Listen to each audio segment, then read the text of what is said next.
Cyber threat का मतलब है कोई भी मलिशियस एक्टिविटी जो बिना ओनर की परमिशन के कंप्यूटर नेटवर्क या सिस्टम तक पहुंचने की कोशिश करती है। ये थ्रेट्स काफी नुकसान पहुंचा सकते हैं, जैसे डेटा चोरी, फाइनेंशियल लॉस और सिस्टम डैमेज। साइबर अटैक्स अक्सर ईमेल अटैचमेंट्स, सॉफ्टवेयर डाउनलोड्स या ऑपरेटिंग सिस्टम वल्नरेबिलिटीज के थ्रू आते हैं। आइए अलग अलग प्रकार के साइबर थ्रेट्स के बारे में जानते हैं। सबसे पहले जानते हैं मालवेयर के बारे में। मालवेयर एक ऐसा सॉफ्टवेयर कोड है जो हार्मफुल पर्पस के साथ आता है और आपके कंप्यूटर से डेटा चुराने या डैमेज करने की कोशिश करता है।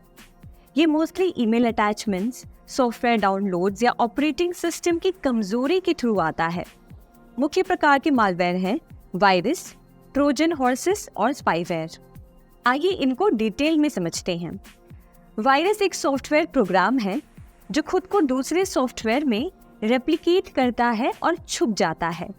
ये एक होस्ट प्रोग्राम के बिना नहीं चल सकता और होस्ट को इंफेक्ट करता है जब ये अपने आप को रेप्लिकेट करता है।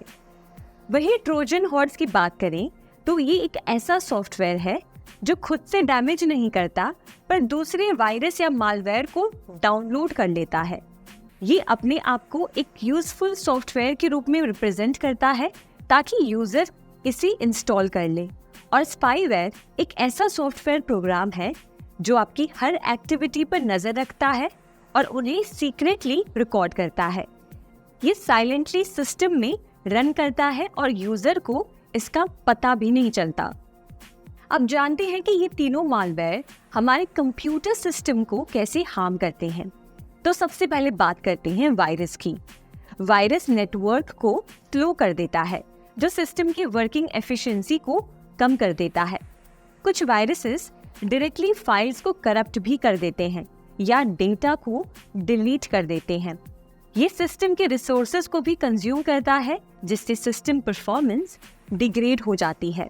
वही ट्रोजन हॉर्स इस तरीके से हार्म करता है कि ये दूसरे हार्मफुल वायरसेस या मालवेयर को सिस्टम में साइलेंटली डाउनलोड कर लेता है, जो आगे जाके सिस्टम को डैमेज कर सकते हैं। ये बैकडोर एक्सेस भी प्रोवाइड कर सकता है, जिससे अटैकर्स आपके सिस्टम को रिमोटली कंट्रोल कर सकते हैं। और अब आते हैं स्पाईवेयर पर। स्पाईवेयर आपकी एक्टिविटीज को मॉनिटर करता है, की स्ट्रोक्स को रिकॉर्ड करता है और फिक्स्ड इंटरवल्स पर स्क्रीनशॉट्स लेता है। ये ब्राउजिंग हिस्ट्री, पासवर्ड्स और पर्सनल इंफॉर्मेशन को कलेक्ट करता है और उन लोगों तक भेज देता है जो इससे इंस्टॉल करते हैं। इसका एक फॉर्म की लॉगर होता है जो आपकी हर की स्ट्रोक को रिकॉर्ड करता है।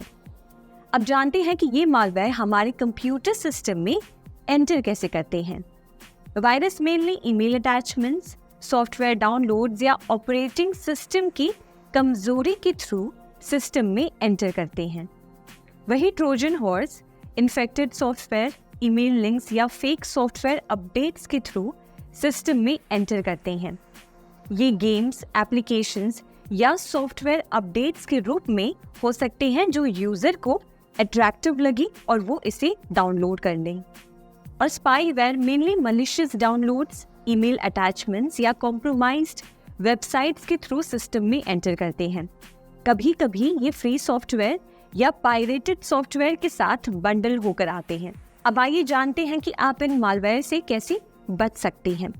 सबसे पहले ऐसे लिंक्स और अटैचमेंट्स जो अननोन है या अनरिलायबल सोर्सेज से आए हैं, उन्हें खोलने से बचें क्योंकि ये मालवेयर स्प्रेड कर सकते हैं। दूसरा, रोबोस्ट एंटीवायरस प्रोग्राम इंस्टॉल करें। इंश्योर करें कि आपके पास एक ऐसी रोबोस्ट एंटीवायरस प्रोग्राम है जो रियल टाइम प्रोटेक्शन प्रोवाइड करती है और रेगुलर स्कैन्स परफॉर्म करती है। तीसरा, ऑपरेटिंग सिस्टम को अपडेटेड रखें। लेटेस्ट सिक्योरिटी पैचेस और अपडेट्स इंस्टॉल करते रहें ताकि आपका सिस्टम प्रोटेक्टेड रहे। चौथा, सस्पिशियस वेबसाइट और फ्री सॉफ्टवेयर डाउनलोड से दूर रहें।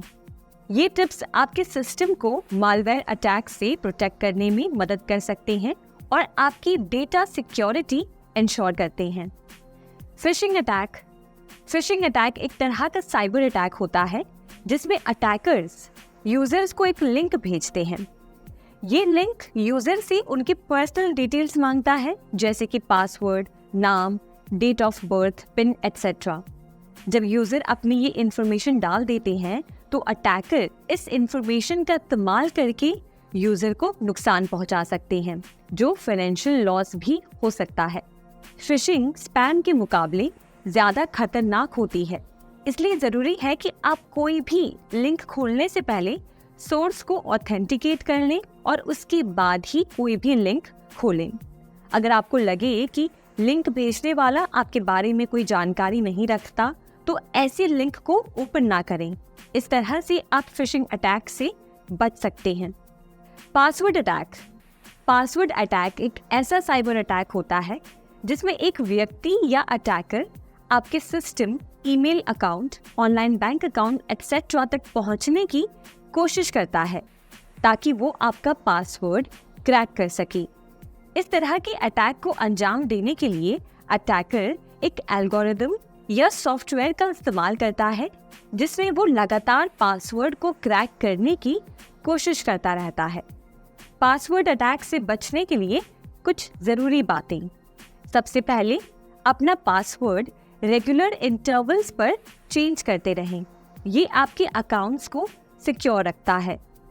दूसरा, स्ट्रॉन्ग पासवर्ड बनाएं। अपना पासवर्ड ऐसे बनाएं जो गेस करना मुश्किल हो। एक स्ट्रॉन्ग पासवर्ड बनाने के लिए ये कुछ चीज़ों का ध्यान रखें। अपर केस लेटर्स का उपयोग करें, लोअर केस लेटर्स का उपयोग करें, नंबर्स का उपयोग करें, स्पेशल कैरेक्टर्स यूज़ करें और ध्यान रखें कि आपका पासवर्ड कम से कम 8 कैरेक्टर्स का हो। तीसरी बात, अपना पासवर्ड किसी भी फाइल में स्टोर ना करें। अगर आपका पासवर्ड किसी फाइल में स्टोर होता है और वो फाइल अगर हैक हो जाती है तो अटैकर को आपका पासवर्ड मिल सकता है। पासवर्ड अटैक से बचने के लिए हमेशा स्ट्रॉन्ग और कॉम्प्लेक्स पासवर्ड यूज़ करें। उन्हें रेगुलरली बदलते रहें और कभी भी पासवर्ड्स को कहीं पर लिख कर या किसी फाइल में सेव ना करें। इस तरह से आप अपने अकाउंट्स को सिक्योर रख सकते हैं। डिनायल ऑफ सर्विस अटैक एक ऐसा साइबर अटैक है जिसमें अटैकर दूसरे कंप्यूटर्स का इस्तेमाल करके आपके कंप्यूटर सिस्टम पर ट्रैफिक या डेटा भेजता है। इससे आपका कंप्यूटर ओवरलोड हो जाता है और काम करना बंद कर देता है। डिनायल ऑफ सर्विस अटैक से बचने के लिए कुछ ज़रूरी बातें। सबसे पहले, ऑनलाइन सिक्योरिटी मॉनिटरिंग। अपने सिस्टम को ऑनलाइन सिक्योरिटी मॉनिटरिंग पे रखें। दूसरा, सॉफ्टवेयर अपडेट। अपने सॉफ्टवेयर को हमेशा अपडेटेड रखें। लेटेस्ट अपडेट्स में अक्सर सिक्योरिटी फिक्सेस होते हैं जो आपके सिस्टम को सुरक्षित रखते हैं। तीसरा, डेटा फ्लो मॉनिटरिंग। अपने सिस्टम पर आने वाले डेटा फ्लो को मॉनिटर करते रहें। इससे आप किसी भी प्रॉब्लम को जल्दी से पहचान सकते हैं और उसका समाधान कर सकते हैं। इस तरीके से आप डिनायल ऑफ सर्विस अटैक से बच सकते हैं। मैलवर्टाइजिंग एक ऐसा साइबर अटैक है जिसमें अटैकर एक एडवर्टाइजमेंट नेटवर्क का इस्तेमाल करके इन्फेक्टेड एडवर्टाइजमेंट्स को अलग अलग वेबसाइट्स पर अपलोड कर देते हैं। जब यूजर किसी ऐसी वेबसाइट पर जाता है और उस एडवर्टाइजमेंट पर क्लिक करता है तो एक मैलवेयर उनके कंप्यूटर पर डाउनलोड हो जाता है। मैलवर्टाइजिंग से बचने के लिए कुछ ज़रूरी बातें। सबसे पहले, कॉमन सेंस का इस्तेमाल करें। सबसे पहला और ज़रूरी स्टेप ये है कि आप कॉमन सेंस का इस्तेमाल करें और उन एडवर्टाइजमेंट्स पर क्लिक ना करें जो अनरियलिस्टिक लगे या जो आपको फ्री प्रोडक्ट्स देने का वादा करें या जो समझने में मुश्किल लगे। अगर कोई एडवर्टाइजमेंट आपको ज़्यादा अच्छा लग रहा है या सच नहीं लग रहा है तो उस लिंक पर बिल्कुल भी ना क्लिक करें। दूसरा, रोबस्ट एंटीवायरस प्रोग्राम इंस्टॉल करें। अपने सिस्टम में एक स्ट्रॉन्ग और रिलायबल एंटीवायरस प्रोग्राम इंस्टॉल करें। एंटीवायरस प्रोग्राम आपके सिस्टम को स्कैन करता है और मैलवेयर को डिटेक्ट और रिमूव करता है। तीसरा, ऑपरेटिंग सिस्टम अपडेट रखें। इंश्योर करें कि आपकी ऑपरेटिंग सिस्टम का लेटेस्ट अपडेट इंस्टॉल हो। ऑपरेटिंग सिस्टम के अपडेट्स अक्सर सिक्योरिटी पैचेस और फिक्सेस के साथ आते हैं जो आपके सिस्टम को नए थ्रेट से सुरक्षित रखते हैं। चौथा, एड ब्लॉकर्स का इस्तेमाल करें। आप एड ब्लॉकर्स का भी इस्तेमाल कर सकते हैं जो मैलिशियस एड्स को ब्लॉक कर देते हैं और उन्हें आपके ब्राउजर में डिस्प्ले होने से रोकते हैं। 5वां, ब्राउजर सिक्योरिटी सेटिंग्स। अपने ब्राउजर की सिक्योरिटी सेटिंग्स को अपडेट और कॉन्फ़िगर करें ताकि वो पोटेंशियली हार्मफुल वेबसाइट्स और एड्स को ब्लॉक कर सकें। 6, वेबसाइट ऑथेंटिसिटी चेक। जब भी आप किसी वेबसाइट पर जाते हैं उसकी ऑथेंटिसिटी चेक करें। ट्रस्टेड वेबसाइट्स पर ही ब्राउज करें और अननोन सोर्सेज से बच के रहें।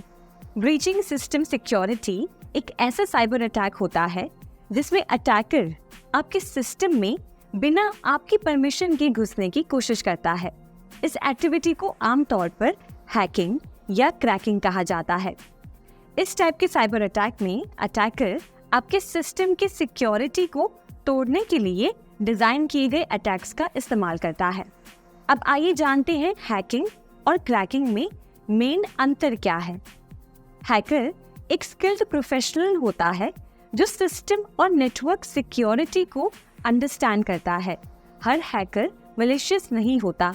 कुछ हैकर्स, जिन्हें एथिकल हैकर्स या वाइट हैट हैकर्स कहते हैं, सिस्टम सिक्योरिटी को इम्प्रूव करने के लिए काम करते हैं।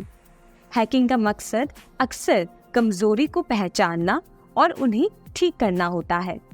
और वहीं जो क्रैकर होता है वो मैलिशियस इंटेंट के साथ सिस्टम की सिक्योरिटी को तोड़ने की कोशिश करता है। इन्हें ब्लैक हैट हैकर्स भी कहा जाता है। क्रैकिंग का मकसद होता है सिस्टम को नुकसान पहुंचाना, डेटा चोरी करना या अनऑथराइज्ड एक्सेस लेना। ब्रीचिंग सिस्टम सिक्योरिटी या हैकिंग क्रैकिंग एक सीरियस थ्रेट है जो आपके पर्सनल और प्रोफेशनल डेटा को नुकसान पहुंचाने का पोटेंशियल रखता है।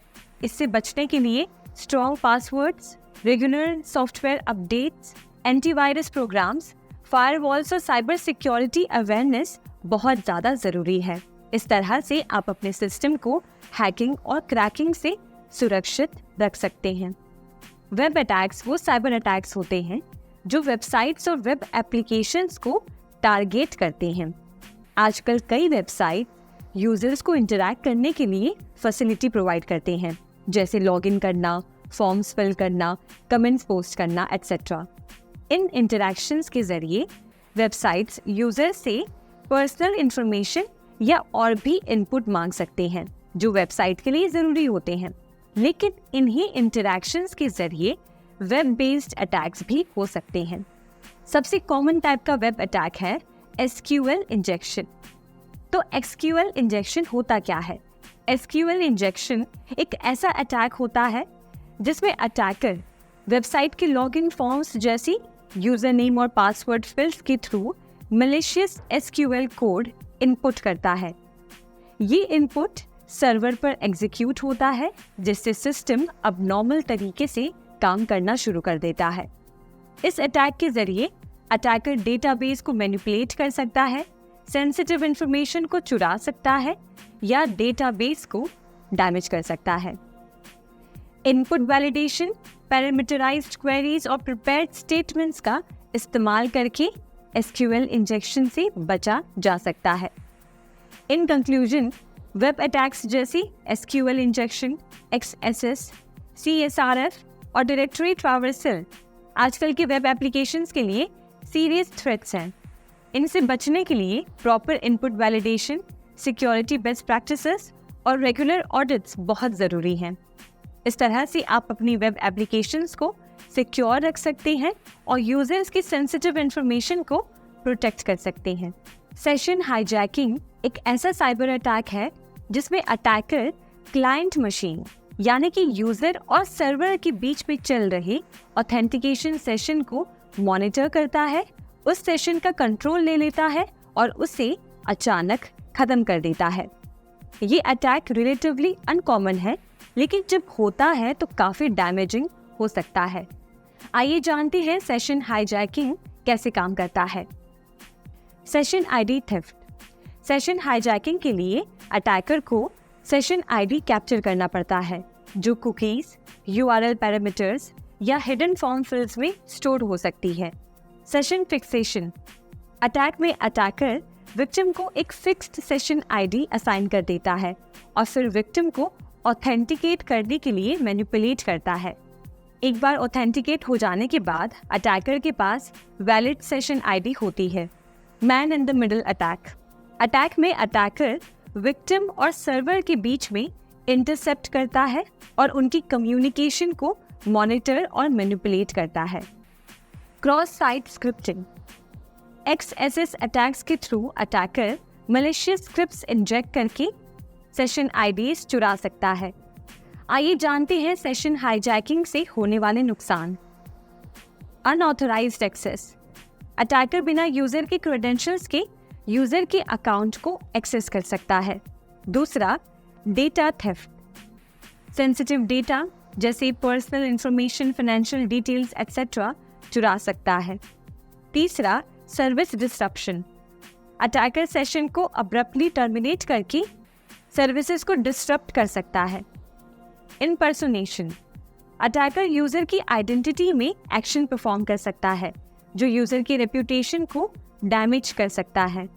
सेशन हाईजैकिंग एक सोफिस्टिकेटेड साइबर अटैक है जिसमें अटैकर यूजर और सर्वर के बीच में चल रहे सेशन को हाईजैक कर लेता है। इस अटैक से बचने के लिए सिक्योर सेशन मैनेजमेंट, HTTPS का इस्तेमाल, इनपुट वैलिडेशन और नेटवर्क सिक्योरिटी मेजर्स का इस्तेमाल बहुत ज़रूरी है। यूजर्स को भी साइबर सिक्योरिटी के बेस्ट प्रैक्टिसेस के बारे में अवेयर करना चाहिए ताकि वो ऐसे अटैक से बचे और अपने डेटा को सुरक्षित रख सकें। DNS यानी कि डोमेन नेम सिस्टम पॉइजनिंग, जिसे DNS स्पूफिंग भी कहा जाता है, एक ऐसा साइबर अटैक है जिसमें अटैकर DNS के काम करने के तरीके को मैनिपुलेट करता है ताकि यूजर्स को गलत IP एड्रेस पर रीडायरेक्ट किया जा सके। DNS डोमेन नेम्स को IP एड्रेसेस में कन्वर्ट करता है जो कंप्यूटर और राउटर समझ सकते हैं। DNS पॉइजनिंग के जरिए अटैकर इस प्रोसेस में इंटरफेयर करके ट्रैफिक को एक मैलिशियस वेबसाइट पर रीडायरेक्ट कर देता है। DNS पॉइजनिंग काम करता है दो तरीके से। पहला, DNS कैश पॉइजनिंग के जरिए, जिसमें अटैकर DNS सर्वर को मैलिशियस रिस्पॉन्सेस भेजता है जो DNS कैश में स्टोर हो जाते हैं। जब यूजर अपने ब्राउज़र में एक डोमेन नेम एंटर करते हैं तो DNS सर्वर उसे करेक्ट IP एड्रेस देने की बजाय मैलिशियस IP एड्रेस दे देता है। दूसरा तरीका, man in the middle attack, जिसमें अटैकर यूजर की DNS रिक्वेस्ट को इंटरसेप्ट करके उन्हें मैलिशियस रिस्पॉन्सेस रिटर्न करता है। इस अटैक के नुकसान काफ़ी सीवियर हो सकते हैं। अटैकर फिशिंग अटैक्स के जरिए यूजर्स को लेजिटिमेट वेबसाइट्स के बजाय मैलिशियस वेबसाइट्स पर रीडायरेक्ट करके उन्हें सेंसिटिव इंफॉर्मेशन जैसे user name, password, credit card details चुरा सकता है। मालवेयर डिस्ट्रीब्यूशन के जरिए यूजर्स के सिस्टम में मालवेयर इंस्टॉल कर सकता है। सर्विस डिसरप्शन और डेटा थेफ्ट भी DNS पॉइजनिंग के कॉमन कॉन्सिक्वेंसेस हैं।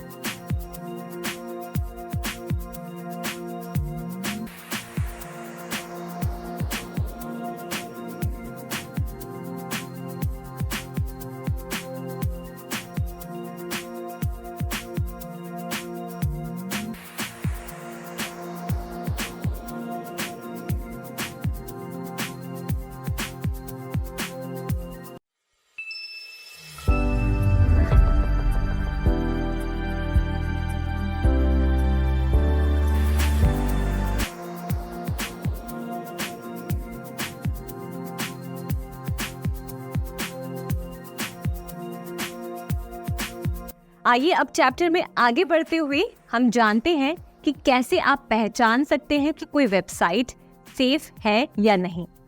जैसे कि हमने इससे पहले बात की साइबर थ्रेट्स के बारे में कि कैसे कोई वेबसाइट पे अगर आप जाते हैं या कोई रैंडम लिंक ओपन करते हैं तो हो सकता है कि आप पर एक साइबर अटैक हो और आपका सिस्टम जो है हैक हो जाए।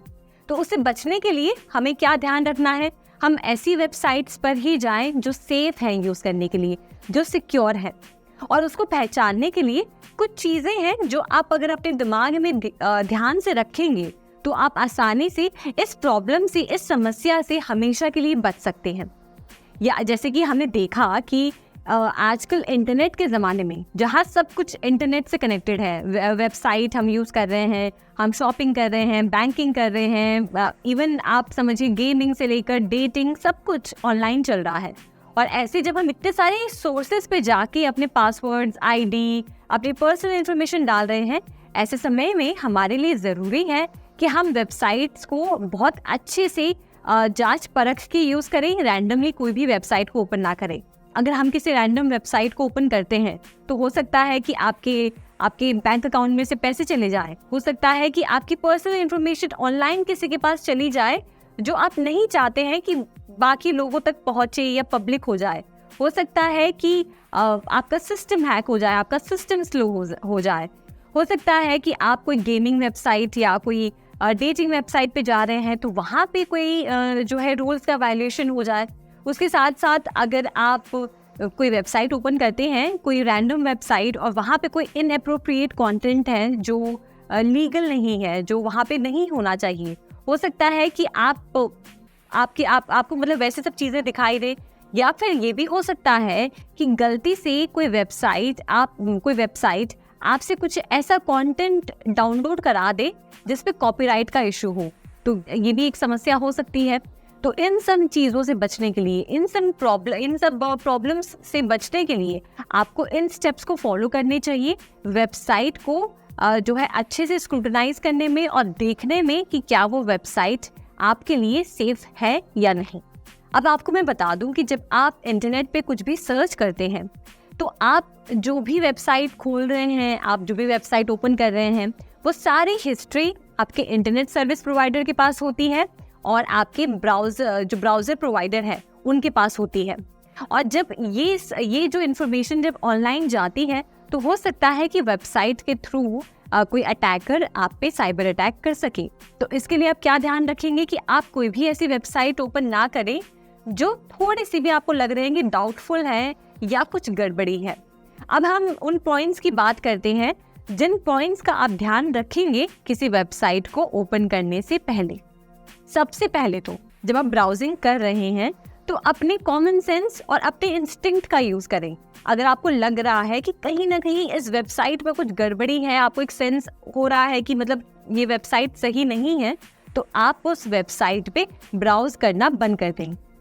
उसके बाद अगर आप किसी वेबसाइट पे हैं जहाँ पे आपको लग रहा है कि जो वहाँ पे जो एड्रेस मेंशन्ड है या मोबाइल नंबर या जो ईमेल मेंशन्ड है वो कुछ गड़बड़ लग रही है उसमें, तो उसे आप वेरीफाई करें। आप उस नंबर पे कॉल करके चेक करें कि क्या सच में ये लेजिट फ़ोन नंबर है, क्या ये सच में कोई लेजिट वेबसाइट है, वो चेक करें। अगर चेक करने के बाद आपको लगता है कि हाँ सेफ़ है यूज़ करने के लिए, तो आप ब्राउजिंग करें उस पर अगर आपको लग रहा है कि कुछ गड़बड़ है तो आप उस पर ब्राउज करना बंद कर दें। उसके बाद तीसरी चीज़ जो आपको देखनी है वो ये देखनी है कि वेब एड्रेस की जो स्पेलिंग है, कहीं पे स्पेलिंग में अगर आपको लगे कि कुछ गड़बड़ है, मतलब ये जो स्पेलिंग है रॉन्ग है या ये शब्द को ऐसे क्यों लिखा गया है, तो आप मान लीजिए कि चांसेस हो सकते हैं कि वो वेबसाइट आपके यूज़ करने के लिए नहीं है, वो वेबसाइट सेफ नहीं है। अब जैसे इसके बाद अगर आप कोई वेबसाइट ओपन करते हैं और आपको अगर नज़र आता है कि उस वेबसाइट पे कोई भी पैडलॉक नहीं है, तो आप समझ लीजिए कि वो वेबसाइट सेफ नहीं है यूज़ करने के लिए। या फिर उस वेबसाइट में जो उसका वेब एड्रेस है उसमें स्टार्टिंग में अगर HTTPS मेंशन नहीं है, तो ये भी मान लीजिए कि वो वेबसाइट सेफ नहीं है। इसके बाद अगर कोई वेबसाइट आपसे आपकी पर्सनल इन्फॉर्मेशन मांग रही है, जैसे नाम, पासवर्ड या पिन, और आपको लग रहा है कि इस वेबसाइट पे ज़रूरत तो नहीं थी पिन पासवर्ड एंटर करने की, तब आप समझ लीजिए कि वो वेबसाइट टोटली सिक्योर नहीं है यूज़ करने के लिए। और सबसे पहले कोई वेबसाइट ओपन करने से पहले आप ये चेक करें कि जो वेबसाइट आप ओपन करना चाह रहे थे क्या ये उसकी डुप्लीकेट कॉपी तो नहीं है। जैसे कई बार ऐसा होता है कि कोई मेन वेबसाइट्स है, अगर हम कोई भी वेबसाइट आप ऑफिशियल वेबसाइट पे जाना चाहते हैं तो उनके डुप्लीकेट कॉपीज भी कई सारे बने होते हैं इंटरनेट पे, तो आप वो चेक करें कि कहीं ये डुप्लीकेट वाला वेबसाइट तो नहीं है। मैं क्या जिस वेबसाइट को ओपन करना चाह रही हूँ उनका ये ओरिजिनल ऑफिशियल वेबसाइट ही है। अगर वो आपको लग रहा है कि ये ऑफिशियल वेबसाइट नहीं है, तो हो सकता है कि वो वेबसाइट आपके लिए सेफ नहीं है। साथ ही साथ वो वेबसाइट्स जो आपको पेमेंट करने के लिए कह रहे हैं या आपसे कोई सर्विस चार्ज मांग रहे हैं, उन वेबसाइट्स से भी थोड़ा सा आप जो है केयरफुल रहे उन्हें यूज़ करने के लिए, और पहले वेरीफाई करें कि क्या वो वेबसाइट सेफ है, क्या वो वेबसाइट जो है ऑफिशियल है, उसके बाद ही उसे यूज़ करें। उसके बाद मान लीजिए कि आपको ऐसी कोई वेबसाइट मिलती है, आप कोई ऐसी वेबसाइट पे हैं जिसमें आपको लग रहा है कि कुछ गड़बड़ी है, तो आप अगला स्टेप ये करेंगे, आप इंटरनेट पे जाएंगे और इंटरनेट पे जाके सर्च करेंगे उस वेबसाइट के बारे में। आप वहाँ पे अगर किसी ने ब्लॉग में मेंशन किया है, किसी यूज़र ने उसके बारे में कंप्लेन की है, तो आप उसकी जानकारी इंटरनेट से ले सकते हैं कि वो वेबसाइट क्या सच में सेफ है या नहीं। और फिर आपको उन वेबसाइट्स से दूर रहना है जहाँ पे रैंडम स्ट्रेंजर्स की ईमेल्स हैं। मतलब आपने देखा होगा कि कुछ ऐसी वेबसाइट्स होती हैं जहाँ पे उन्होंने अपने कस्टमर्स की मेल या रिस्पॉन्सेज डाल रखे हैं और उसमें नाम और उनके मेल एड्रेस जो है बहुत अजीब से लग रहे हैं, मतलब लग नहीं रहा है कि ये कोई रियल पर्सन के हो सकते हैं। तो उन वेबसाइट से बिल्कुल दूर रहे। तो ये तो हमने देखा कि कौन सी ऐसी बातें हैं, कौन सी ऐसी चीज़ है जो आप चेक करेंगे किसी वेबसाइट पे जब आप ब्राउज कर रहे होंगे। उसके साथ साथ अब हम आपको बताते हैं कि सिक्योर वेबसाइट में क्या ऐसी 2 चीज़ें हैं जो होना बहुत ज़रूरी है। सबसे पहले तो उनका जो वेब एड्रेस है उसमें HTTPS मेंशन्ड हो, जो दिखाता है कि उनका जो डेटा है वो एन्क्रिप्टेड है और कोई भी उस डेटा को जो है उसमें एंटर नहीं कर सकता। दूसरी चीज़ कि उनके वेब एड्रेस में पैडलॉक हो। अगर ये 2 चीज़ें आपको वेबसाइट में नज़र आ रही हैं तो आप समझ लीजिए कि वो वेबसाइट आपके यूज़ करने के लिए सेफ है। जब ये 2 चीज़ें होती हैं तो ये बात ये दिखाती है कि कुछ ट्रस्टेड थर्ड पार्टीज जैसे कि वेरीसाइन और थ्रेफ्ट ने इन वेबसाइट्स को जो है एक तरह से सर्टिफिकेशन दिया है जो दिखाता है कि ये वेबसाइट्स सिक्योर है और सेफ है यूज़ करने के लिए। इसी के साथ साथ आप अगर किसी वेबसाइट के बारे में श्योर नहीं हैं, अगर आपको लग रहा है कि मैं अभी भी श्योर नहीं हूँ कुछ मतलब ये सेफ है या नहीं, उसके लिए आप चेक करेंगे EVSSL सर्टिफिकेट। इसे चेक करने के लिए आप जब पैडलॉक पे क्लिक करेंगे तो जो सर्टिफिकेट की टाइप है और उसके सारे इन्फॉर्मेशन है वो आपको वहाँ पे दिख जाएगी। आप इस इन्फॉर्मेशन को देख सकते हो और सर्टिफिकेट से रिलेटेड जो भी इन्फॉर्मेशन है आप अच्छे से इसको देखें, चेक करें और उसके बाद डिसाइड करें कि क्या ये वेबसाइट सेफ है या नहीं।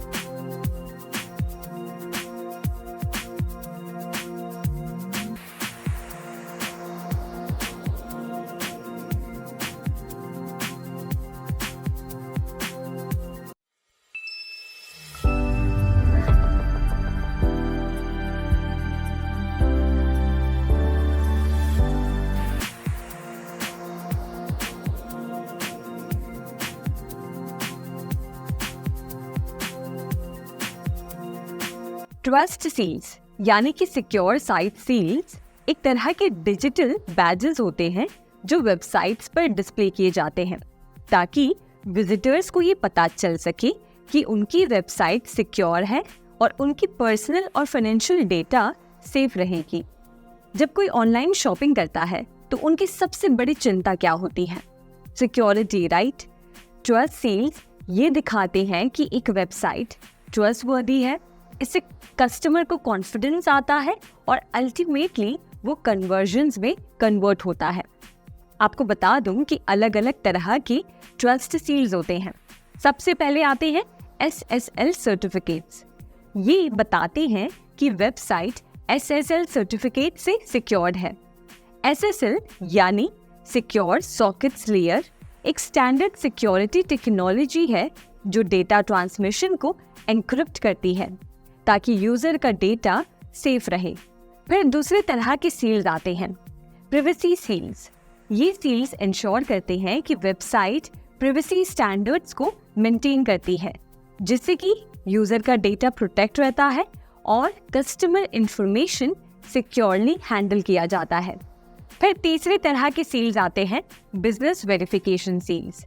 ये सील्स कंफर्म करते हैं कि एक बिजनेस लीगली रजिस्टर्ड है और क्रेडिबल है। इस तरह की सील्स जैसे कि बेटर बिजनेस ब्यूरो से मिलने वाली सील्स बिजनेस की लेजिटिमेसी को और भी ज्यादा मजबूत करते हैं। फिर चौथे तरह के सील्स आते हैं पेमेंट सील्स। ये बैजेस दिखाते हैं कि साइट पर जो पेमेंट मेथड्स एक्सेप्टेड हैं वो सिक्योर हैं। पेमेंट सील्स में अक्सर क्रेडिट कार्ड्स लोगो जैसे कि वीज़ा, मास्टर कार्ड या अन्य लोगोस शामिल होते हैं, जो यूजर्स को ये भरोसा देते हैं कि उनके पेमेंट डिटेल्स सिक्योर हैं। फिर अगले तरह के सील्स आते हैं गारंटी बैजेस, जैसे कि मनी बैक गारंटी या सेटिस्फैक्शन गारंटी बैजेस। ये कस्टमर्स को ये अश्योरेंस देते हैं कि अगर उन्हें उनका प्रोडक्ट पसंद नहीं आएगा तो उनका पैसा वापस मिल जाएगा। ये पर्टिकुलरली न्यू ब्रांड्स के लिए बेनिफिशियल होते हैं, क्योंकि ये कस्टमर ट्रस्ट बिल्ड करने में हेल्प करते हैं और परचेज डिसीजन को इन्फ्लुएंस करते हैं। ट्रस्ट सील्स की प्रेजेंस से ना ही सिर्फ कस्टमर्स का ट्रस्ट बढ़ता है, बल्कि ये आपके ब्रांड की क्रेडिबिलिटी को भी एनहांस करता है। स्टडीज के मुताबिक वेबसाइट जो ट्रस्ट सील्स डिस्प्ले करते हैं उनकी सेल्स में सिग्निफिकेंट इंक्रीज होता है, क्योंकि कस्टमर्स उन वेबसाइट्स को ज़्यादा सिक्योर मानते हैं और कॉन्फिडेंटली अपने ट्रांजैक्शंस कंप्लीट करते हैं। एक सक्सेसफुल ऑनलाइन बिजनेस के लिए ट्रस्ट सील्स लगाना बस एक ऑप्शन नहीं है, बल्कि एक नेसेसिटी बन चुका है। ये डिजिटल बैजेस ना ही सिर्फ आपके कस्टमर्स को सिक्योर फील कराते हैं, बल्कि आपके बिजनेस को भी एक रिलायबल और ट्रस्टवर्दी ऑनलाइन प्रेजेंस प्रोवाइड करते हैं। इसलिए अगर आप अपने ई कॉमर्स वेबसाइट या किसी भी ऑनलाइन प्लेटफॉर्म पर ट्रस्ट और क्रेडिबिलिटी बिल्ड करना चाहते हैं तो ट्रस्ट सील्स का यूज जरूर करें। अब चलिए जो मुख्य ट्रस्ट सील्स हैं उनके बारे में हम थोड़ा और अच्छे से समझते हैं। तो सबसे पहला प्राइवेसी सील। प्राइवेसी सील एक कंपनी की प्राइवेसी प्रैक्टिसेस को अप्रूव करता है। ये बताता है कि कंपनी हाई स्टैंडर्ड है और प्राइवेसी प्रोटेक्शन का यूज करती है।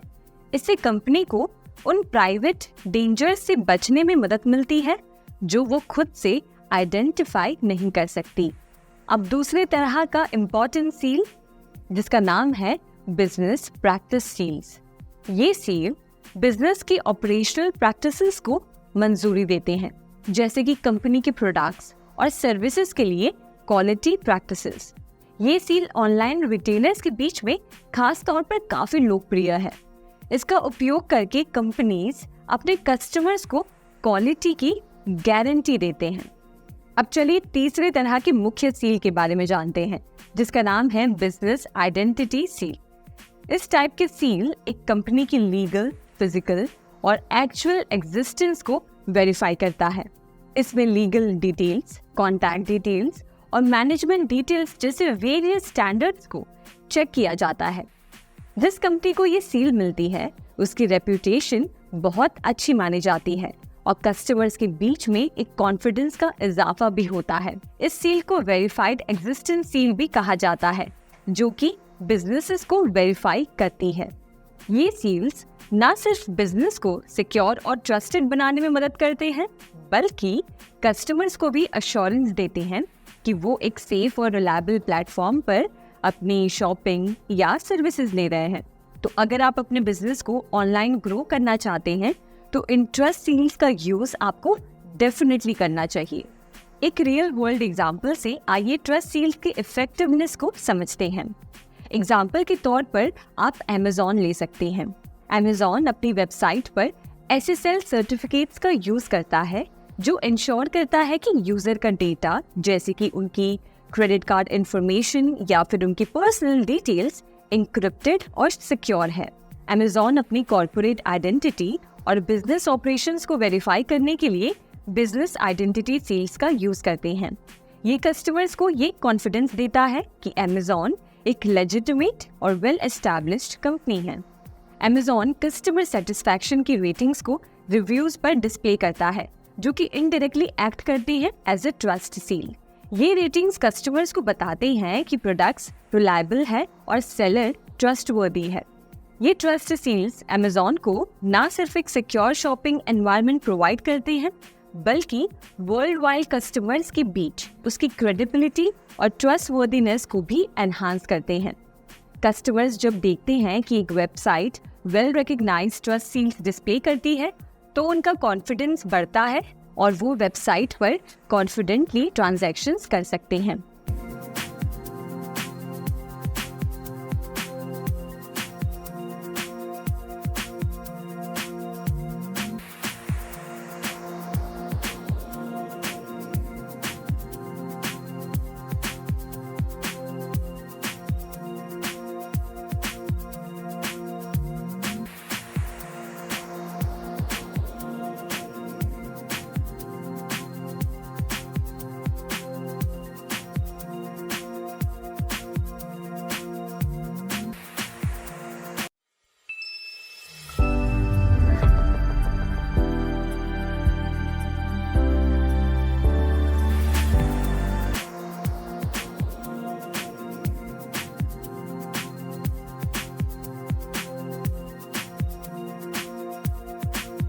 इसमें हम जानेंगे सेफ ब्राउजिंग हैबिट्स के बारे में, यानी कि सेफ ब्राउजिंग करने के लिए आपको किन आदतों को फॉलो करना है, और उसके साथ साथ जब आप किसी को मेल कर रहे हैं तो मेल करने की सही रीति क्या है। तो आइए शुरू करते हैं इस टॉपिक के साथ। सबसे पहली आदत जो आपको बनानी है वो ये है कि अपने सॉफ्टवेयर्स को टाइम टू टाइम अपडेट करना। चाहे अगर हम बात करें आपके ब्राउजर की, आपके ऑपरेटिंग सिस्टम की या किसी और सॉफ्टवेयर की, आपको ये ध्यान रखना है कि वो एकदम लेटेस्ट वर्जन पे अपडेटेड है। ब्राउजर के लिए अलग अलग पैचेस रिलीज होते रहते हैं और वो पैचेस ये इंश्योर करते हैं कि जो पुराने वाले वर्जन में कोई दिक्कत है, कोई भी अगर ऐसे इश्यूज हैं, तो उसे वो रिसॉल्व किया जाता है नए पैचेस के साथ। तो इसके लिए ब्राउजर को अपडेट करना, आपके ऑपरेटिंग सिस्टम को अपडेट करना और बाकी कोई भी सॉफ्टवेयर्स को अपडेट करते रहना बहुत ज़रूरी है। फिर दूसरी आदत जो आपको बनानी है वो ये है कि एंटीवायरस सॉफ्टवेयर इस्तेमाल करने की। जब आप किसी फाइल को या किसी ऑनलाइन फाइल को डाउनलोड करते हैं या कोई डेटा अपने कंप्यूटर में कॉपी करते हैं, तो कुछ एंटीवायरस सॉफ्टवेयर्स होते हैं जो उस डेटा या फाइल को स्कैन करके ये बताते हैं कि क्या उस फाइल में कोई वायरस है या नहीं, और अगर कोई वायरस होता है तो उसे डिटेक्ट करके उसे रिमूव करते हैं। अगर आप देखें तो आज मार्केट में बहुत सारे एंटीवायरस सॉफ्टवेयर्स हैं। कुछ हैं जो आप पैसे देकर खरीद सकते हैं या कुछ फ्री भी अवेलेबल है। आप अपने रिक्वायरमेंट के हिसाब से, अपने ज़रूरत के हिसाब से आप एंटीवायरस सॉफ्टवेयर सेलेक्ट करें और उसे यूज़ करना शुरू करें और देखते रहें कि क्या वो एंटीवायरस सॉफ्टवेयर सच में स्कैन कर पा रहा है और क्या सच में सही से काम कर पा रहा है या नहीं। उसके बाद तीसरी चीज़ कि आपको फिशिंग से दूर रहना है। यानी कि अगर आपको समझिए मेल पे, जैसे हमने बात की थी इससे पहले भी, कि मेल पे अगर आपको कोई लिंक आती है या आपको कोई ऐसा मैसेज आता है, मेल आता है कि बैंक की तरफ से कोई आपको कांटेक्ट करना चाह रहा है और बैंक की डिटेल को अपडेट करने के लिए आप इस लिंक को ओपन करें या यहाँ पे पासवर्ड डालें या अपनी आईडी लॉगिन करें या कुछ भी, अगर ऐसे कुछ मेल आता है तो आप उसे ओपन ना करें, ऐसे मेल्स से दूर रहें। अगर आप अपनी बैंक की वेबसाइट को विजिट करना चाहते हैं तो मेल के जरिए ना होकर आप डायरेक्टली ऑफिशियल वेबसाइट पर उस वेबसाइट का नाम टाइप करके फिर वहां से आप यूज़ करें। आप इन मेल्स से दूर रहें और इन जो भी मतलब ऐसे लिंक्स हैं जिसके बारे में आप श्योर नहीं हैं, इन लिंक्स को बिल्कुल भी ओपन ना करें। चौथी जो सबसे इम्पॉर्टेंट बात आपको ध्यान रखनी है कि एक ही पासवर्ड को हर जगह यूज़ ना करें। हर एक वेबसाइट के लिए, हर एक प्लेटफॉर्म के लिए अलग अलग पासवर्ड बनाएं और उन पासवर्ड्स को हर 90 दिन में चेंज करते रहें। ये नहीं होना चाहिए कि आप जो है अपने गूगल अकाउंट के लिए जो आप पासवर्ड यूज़ कर रहे हैं वही आपने हर एक प्लेटफॉर्म पे डाल रखा है, ऐसा बिल्कुल भी ना करें। हर एक प्लेटफॉर्म के लिए अलग पासवर्ड बनाएं और प्लस हर 90 डेज में उस पासवर्ड को अपडेट करते रहें और प्लस उस पासवर्ड्स को ऑनलाइन कहीं पे भी लिख के ना रखें। आप चाहें तो कहीं पेपर या किताब में कहीं लिख के रखें जिससे कि आपको याद रहे, पर ऑनलाइन आपको स्टोर नहीं करना है। इसके बाद एक आदत जो आपको बनानी है, कोई भी वेबसाइट में आप जब कोई इन्फॉर्मेशन डाल रहे हैं, अपनी पर्सनल इन्फॉर्मेशन, नाम, पता या फिर आपका मतलब कोई भी आईडी, पासवर्ड या कुछ भी चीज़ आप डाल रहे हैं जो आपकी सेंसिटिव इन्फॉर्मेशन है, तो वो करने से पहले आप वेबसाइट के वेब एड्रेस में चेक करेंगे कि क्या वहाँ पे HTTPS लिखा हुआ आ रहा है, और अगर लिखा हुआ है तो मतलब समझिए कि वो वेबसाइट सिक्योर है। अगर नहीं है तो आप उस वेबसाइट पे अपनी सेंसिटिव इन्फॉर्मेशन बिल्कुल भी नहीं डालेंगे। उसके साथ आप ये भी चेक करेंगे कि क्या उस वेब एड्रेस में पैडलॉक लगा हुआ है या नहीं। उसके बाद आप टाइम टू टाइम आपके जो फाइनेंशियल ट्रांजैक्शंस हैं उन्हें आप चेक करेंगे।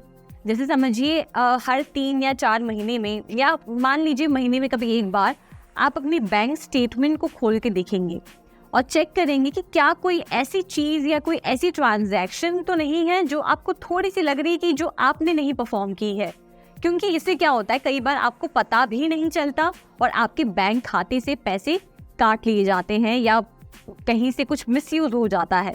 तो ऐसे केस में अगर आप अपने बैंक स्टेटमेंट्स को और अपने फाइनेंशियल ट्रांजैक्शंस को हर तरह से मॉनिटर करते रहेंगे तो आप इन प्रॉब्लम्स को डिटेक्ट समय पे कर पाएंगे।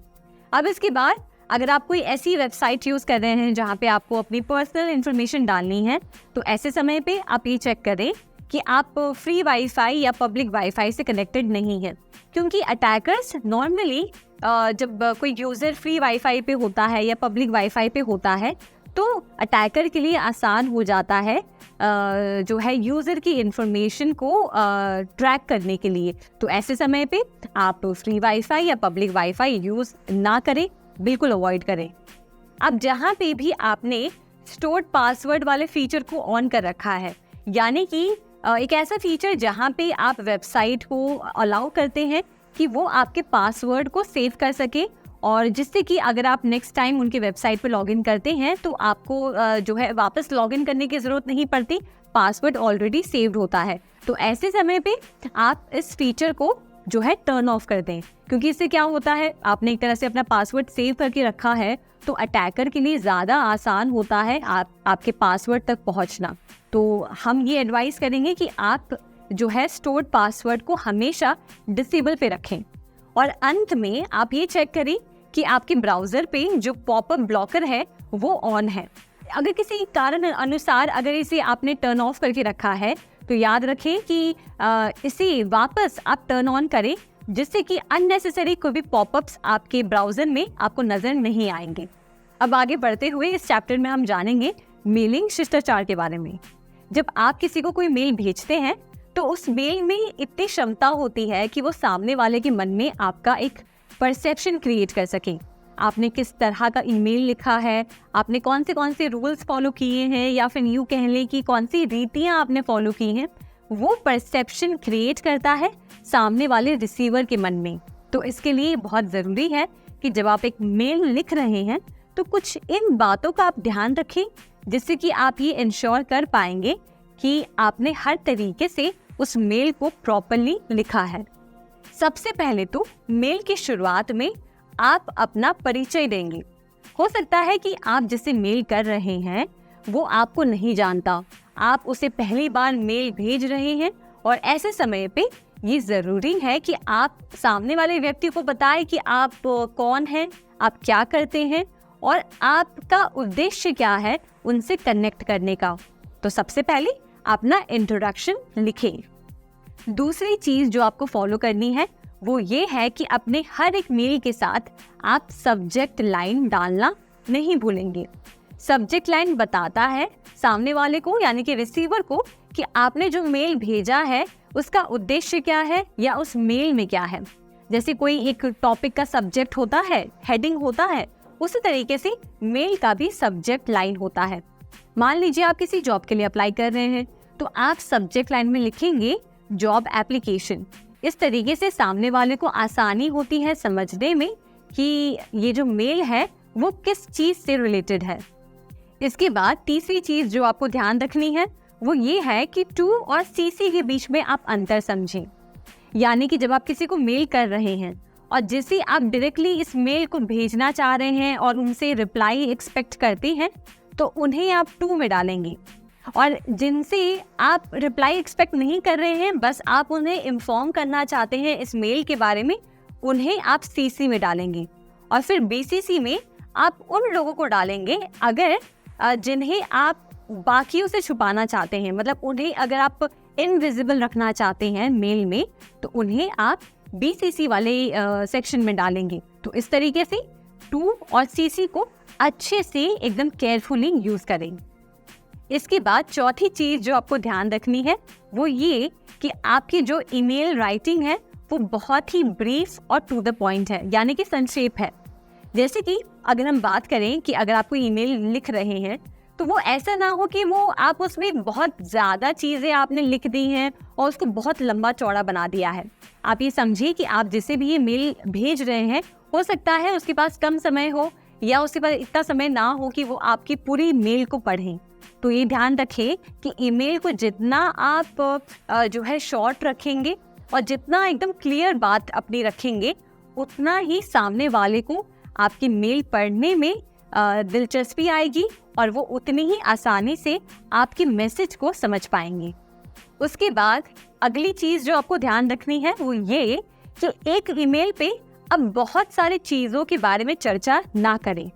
जैसे अगर आप जॉब एप्लीकेशन के लिए अप्लाई कर रहे हैं तो उस ईमेल में बस जॉब एप्लीकेशन के बारे में लिखें, उसके साथ साथ कुछ और चीज़ों के बारे में ना पूछें, क्योंकि वो अब बिना बात के कंफ्यूजन क्रिएट करता है। साथ ही साथ सामने वाले के लिए उस पर रिप्लाई करना मुश्किल हो जाता है। तो ध्यान रखिए कि अगर आपके पास 3-4 चीज़ें हैं जो जिसके बारे में आप सामने वाले को पूछना चाहते हैं, तो ऐसे समय पे आप अलग अलग मेल्स कर सकते हैं, ना कि आप एक ही मेल में सारी वो चीज़ें ऐड करें।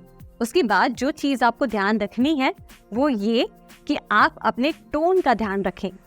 ये आप समझिए कि जब आपका कोई मेल पढ़ रहा होता है तब वो आपके फेशियल एक्सप्रेशंस नहीं देख पा रहा है, आपके टोन या आवाज़ को नहीं सुन पा रहा है, या आपकी बॉडी लैंग्वेज या आप कैसे रिएक्ट कर रहे हैं वो नहीं देख पा रहा है। तो ऐसे समय पे आप जो मैसेज लिख रहे हैं उसमें आप देखें कि क्या आपकी टोन सही है।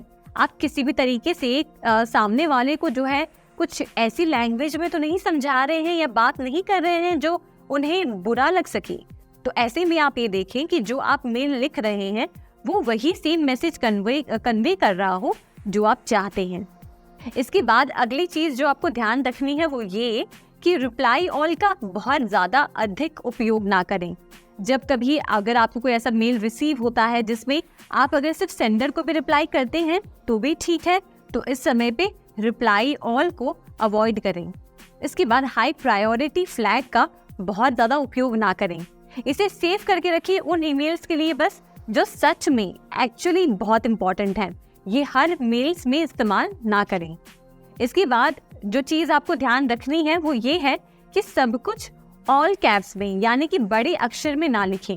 जब उसकी ज़रूरत है, यानी कि जब कोई इम्पॉर्टेंट टेक्स्ट आपको हाईलाइट करना है या कोई इम्पॉर्टेंट चीज़ दिखानी है, तभी आप सिर्फ ऑल कैप्स यूज़ करें, वरना उसे यूज़ ना करें।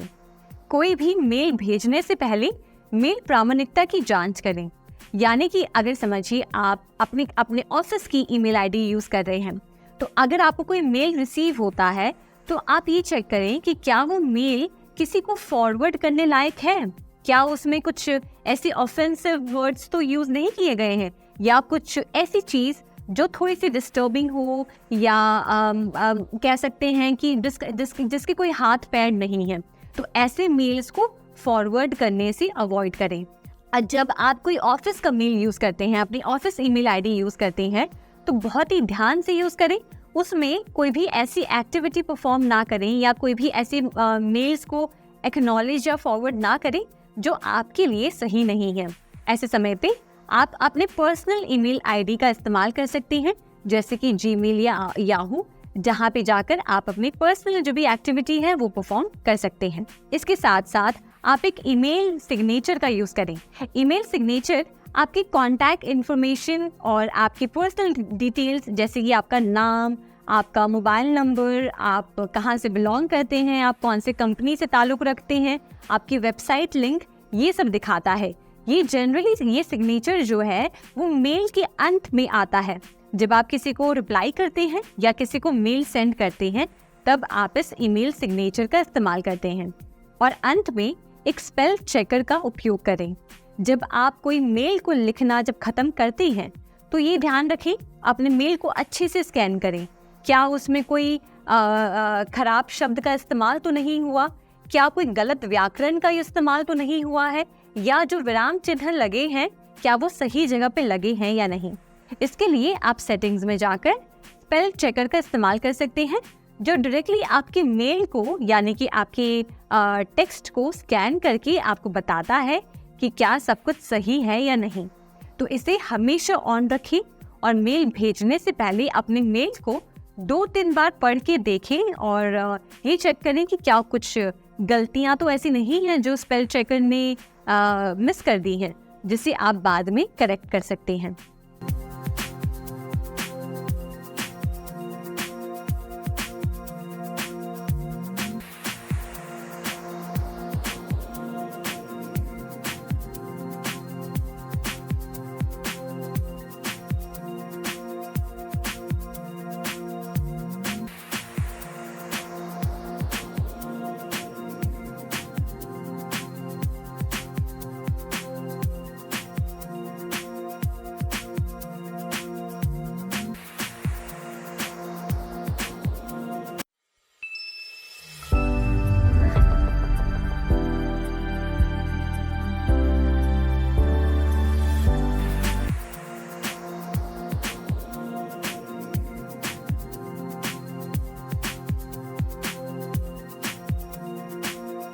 अब चैप्टर में आगे बढ़ते हुए हम देखेंगे आईटी सेक्टर के सामाजिक, नैतिक और कानूनी पहलू।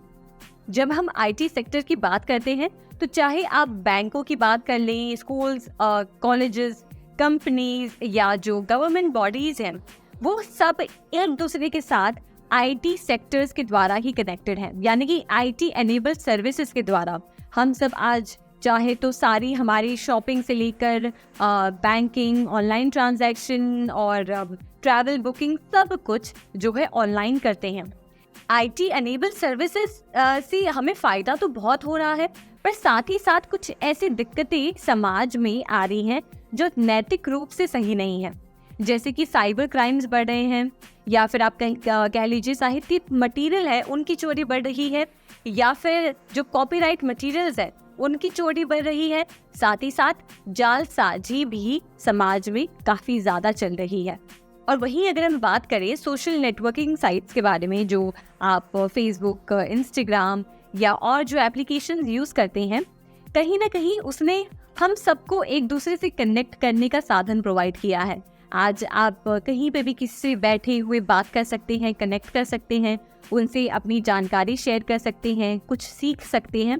ये सब चीज़ें तो है ही, पर साथ ही साथ जो साइबर क्रिमिनल्स हैं उनको एक ऐसा प्लेटफॉर्म प्रदान कर दिया है जहाँ पे जाकर वो आपकी, मेरी या किसी और की भी पर्सनल इंफॉर्मेशन को चोरी करके गलत चीज़ों में यूज़ कर सकें। तो इसी के साथ साथ अगर हम देखें एक तरह से एक बड़े व्यू से, तो आईटी सेक्टर या आईटी ने हमारे समाज में बहुत सारी चीज़ों को ग्रो किया है, इसमें कोई शक नहीं है। पर साथ ही साथ कुछ ऐसी प्रॉब्लम्स भी हैं जो कहीं ना कहीं हमारे समाज में नैतिक रूप से फिट नहीं बैठती हैं। इसी के लिए कुछ ऐसे लीगल या आप कह सकते हैं कोई ऐसे कानून बनाए गए हैं जिसके ज़रिए हम हमारे राइट्स को प्रोटेक्ट कर सकते हैं। और ऐसे सिचुएशंस में जहाँ पे कोई ऐसा साइबर अटैक हो या आपके पर्सनल इंफॉर्मेशन को यूज़ करे, उसे प्रोटेक्ट करने के लिए कुछ एक्ट्स गवर्नमेंट ने बनाए हैं जिसके बारे में आपको जानने चाहिए। इसके लिए हमारे देश में जो कंपनियां या जो फर्म्स या ऑर्गेनाइजेशंस हैं, वो खुद को इंटरनेशनल रिक्वायरमेंट्स और ISO के हिसाब से तैयार कर रही हैं, यानी कि इंटरनेशनल ऑर्गेनाइजेशन फॉर स्टैंडर्डाइजेशन। वहीं ISO 27001 एक इंटरनेशनल साइबर सिक्योरिटी स्टैंडर्ड है जो एक मॉडल प्रोवाइड करता है establishing, execution, management, comparison, surveillance के लिए, जहाँ पे बात आती है इंटरनेशनल सिक्योरिटी मैनेजमेंट सिस्टम की। ये टॉपिक है भारत में आईटी के लिए कानूनी ढांचा। इसमें सबसे पहले हम बात करते हैं इंडियन आईटी एक्ट 2000 के बारे में। इस एक्ट के अंतर्गत वो सारे लीगल फ्रेमवर्क्स आते हैं जिसमें साइबर क्राइम्स और ई कॉमर्स की बात आती है। ये फ्रेमवर्क, ये जो लीगल फ्रेमवर्क है, ये सारी वो सुविधाएं या आप समझ लीजिए वेरिफिकेशंस प्रोवाइड करता है जिसमें आपके इलेक्ट्रॉनिक रिकॉर्ड्स और इलेक्ट्रॉनिक सिग्नेचर्स आते हैं। उसके बाद सेक्शन 65 बनाया गया है कंप्यूटर सोर्स कोड के साथ कोई भी छेड़छाड़ी के रिलेटेड केसेस के लिए। उसके बाद सेक्शन 66 कोई भी कंप्यूटर या हैकिंग क्राइम्स के लिए। उसके बाद सेक्शन 43 बनाया गया है इलेक्ट्रॉनिक रिकॉर्ड्स के साथ जब कभी भी कोई छेड़खानी होती है। सेक्शन 67 बनाया गया है उन केसेस के लिए जहां पे कोई भी अश्लील कंटेंट डिजिटल प्लेटफॉर्म पे डाला जा रहा है। उसके बाद आइए जानते हैं इंडियन कॉपीराइट एक्ट 1957। ये एक्ट ये सुनिश्चित करता है कि जिसने कंप्यूटर प्रोग्राम को इलीगल तरीके से कॉपी किया है उसे पनिशमेंट मिले। उसी के साथ आपको यहाँ पे ये जानना चाहिए कि जो कंप्यूटर प्रोग्राम्स हैं उनके लिए कॉपीराइट तो बनाए गए हैं पर पेटेंट्स अवेलेबल नहीं हैं। अब आइए जानते हैं इंडियन पीनल कोड के बारे में। सेक्शन 406 बनाया गया है विश्वासघात के अपराध के लिए। सेक्शन 420 बनाया गया है कोई भी बेईमानी या फिर धोखाधड़ी के लिए या फिर कोई बोगस वेबसाइट या साइबर फ्रॉड के लिए। अब बात करते हैं इंडियन कॉन्ट्रैक्ट एक्ट 1872 के बारे में। इस एक्ट में आपको उन सभी प्रॉब्लम के सॉल्यूशंस मिलेंगे जो कॉन्ट्रैक्ट के वायलेशन से रिलेटेड हैं। जहाँ पे भी कॉन्ट्रैक्ट को तोड़ा जाता है या फिर कोई भी कॉम्प्लिकेशंस आते हैं, उन सभी सॉल्यूशंस को इस एक्ट में लिखा गया है। तो आइए अब इसी के साथ हम बात करते हैं इंफॉर्मेशन टेक्नोलॉजी में जो इनोवेशंस हो रहे हैं वो हमारी सोसाइटी को या हमारे समाज को कैसे अफेक्ट कर सकते हैं। आए दिन आप कुछ ना कुछ न्यूज़ में सुनते रहते हैं या हम कब खबर पढ़ते हैं कि आईटी सेक्टर में किसी चीज़ का जो है नया इनोवेशन हुआ है या कुछ चेंजेस हुए हैं या डेवलपमेंट हुआ है। ये सब रोज़ आप समझिए हर मिनट हर सेकंड कुछ ना कुछ जो है आईटी सेक्टर में नया कुछ आ रहा है। पर इसी के साथ साथ जो हमारे समाज में पॉलिसी मेकर्स हैं वो इस बात का ध्यान रख रहे हैं, ऐसी पॉलिसीज़ बना रहे हैं जिसके तहत जो हमारे इकोनॉमिकल प्रोडक्टिविटी है वो मेंटेन रहे, हमारे राइट्स हैं, प्रॉपर्टी राइट्स हैं वो प्रोटेक्टेड रहे, उसी के साथ साथ हमारी प्राइवेसी को कोई भी हानि ना हो, हमारी प्राइवेसी मेंटेन रहे और इंफॉर्मेशन का जो मान लीजिए फ्लो है सोसाइटी में वो भी चलता रहे।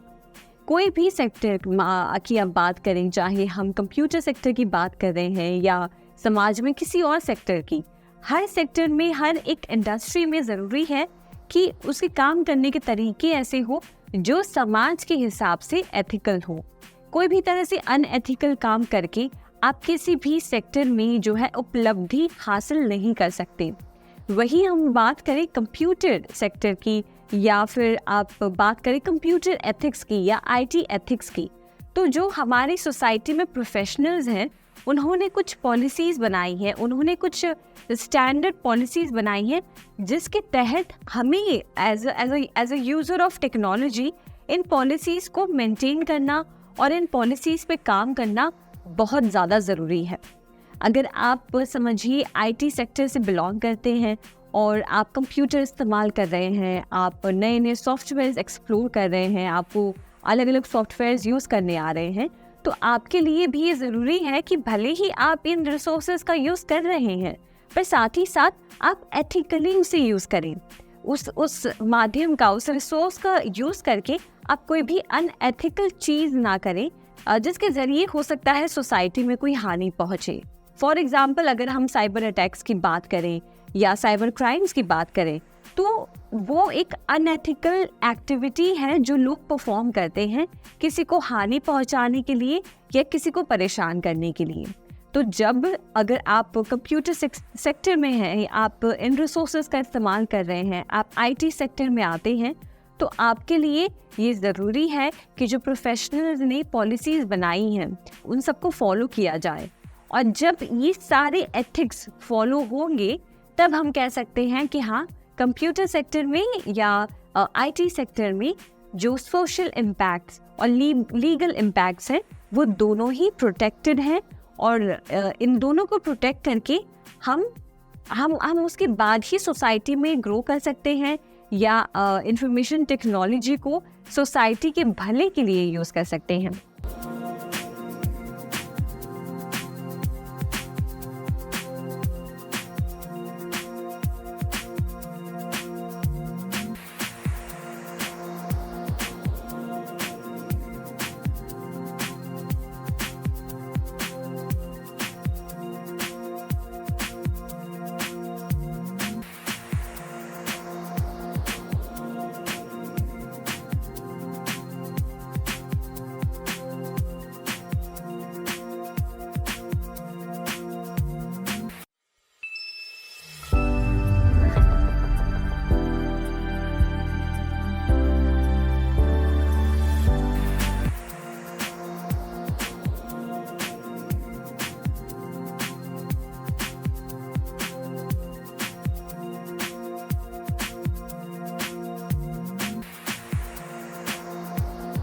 तो अब चैप्टर के इस सेगमेंट में हम जानेंगे कि आप खुद को कैसे प्रोटेक्ट कर सकते हैं साइबर फ्रॉड से।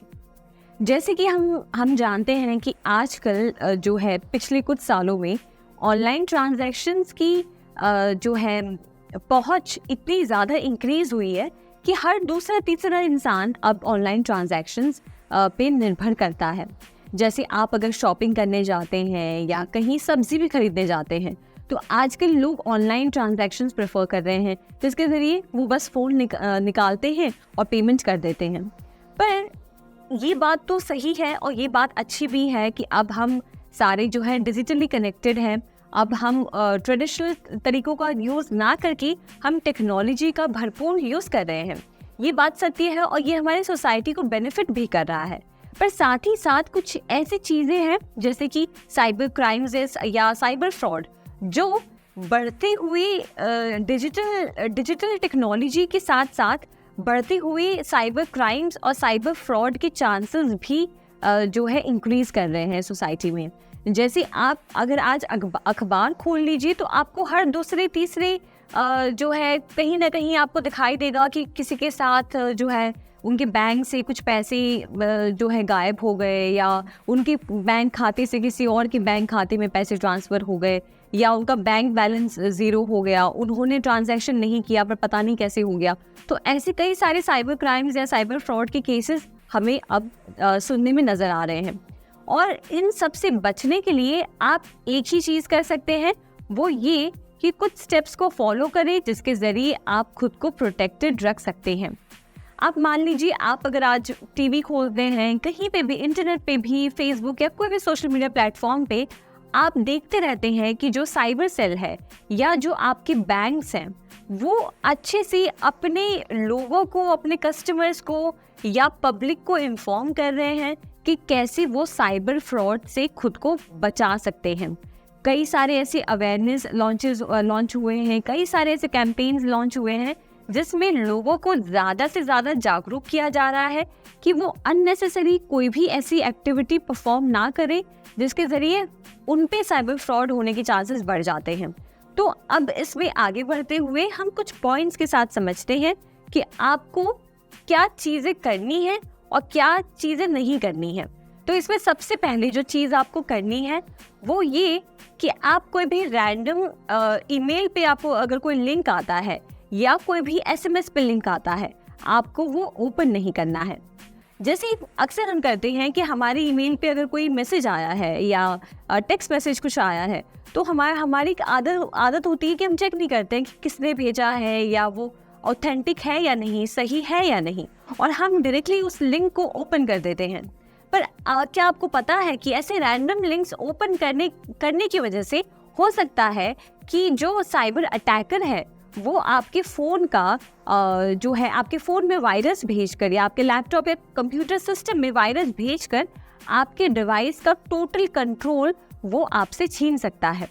इसलिए कहा जाता है कि ईमेल पर कोई भी अगर आपको लिंक भेजता है या कोई मैसेज भेजता है तो सबसे पहले तो चेक करें कि वो ईमेल किसकी तरफ से आया है।